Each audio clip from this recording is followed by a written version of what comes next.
It's just a question of making the most of what you already have.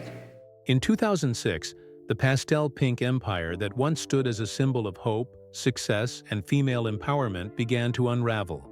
Mary Kay's own granddaughter filed a lawsuit against the family, claiming her uncle, Richard Rogers, had secretly taken control of over $200 million in trust funds.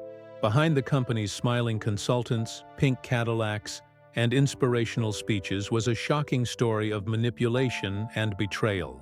Court records revealed how the family fortune had been unevenly divided, some heirs living off just $50,000 a year, while others quietly pocketed millions. The granddaughter even said she was kept away from Mary Kay's deathbed. The case was quietly settled in 2009, but it exposed an ugly truth. The pink empire wasn't just built on lipstick and dreams, it was built on power, secrecy, and control. Before the lawsuits and billions, there was a little girl in Texas named Mary Kay Wagner. She grew up poor, caring for her sick father while her mother worked 14-hour days just to keep food on the table. She wore handmade clothes, took streetcars alone to buy groceries, and learned early that charm and confidence could open doors that poverty tried to close.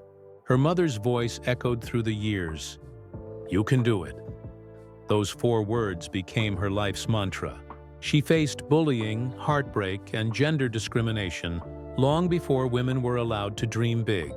By her 20s, she was a single mother of 3, walking door to door in Houston's brutal summer heat, selling books and household goods just to survive. Men she trained were promoted above her, earning double her pay simply because they were family men. She was told, "Women don't manage men here." Every insult, every rejection became fuel. In her notebook, she started writing down everything she'd change if she ever ran her own company. Policies, pay rules, ethics, and recognition. Years later, those handwritten notes would become the foundation of Mary Kay Cosmetics. When her second husband died suddenly in 1963, just weeks before they launched the business together, she had 2 choices: quit or fight. With $5,000 in savings, she pushed forward, mixing creams in her kitchen, pawning her late husband's watch to make payroll, and refusing to take on debt.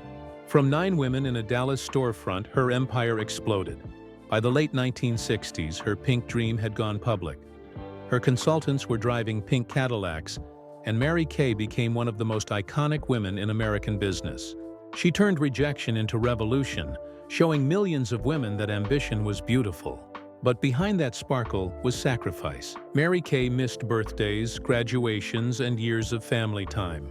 In her memoir, she confessed that she could remember every word of her famous speeches, but not the color of her daughter's prom dress. The woman who told millions they could have it all later admitted she hadn't.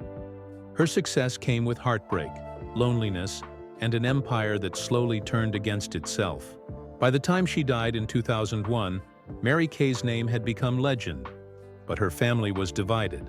The lawsuits that followed revealed the cost of ambition and the dark side of generational wealth. What started as a dream to empower women ended in boardroom battles, tax scandals, and bitter court fights over control of her legacy. Mary Kay built her empire on courage and conviction, proving one woman's vision could reshape an industry. But power changes people, and sometimes it consumes the very ones who built it. The pink empire still shines, but its shadows tell a story few dare to see. Subscribe to the Backstage Eyes for more untold truths behind the world's most powerful icons, empires, and scandals.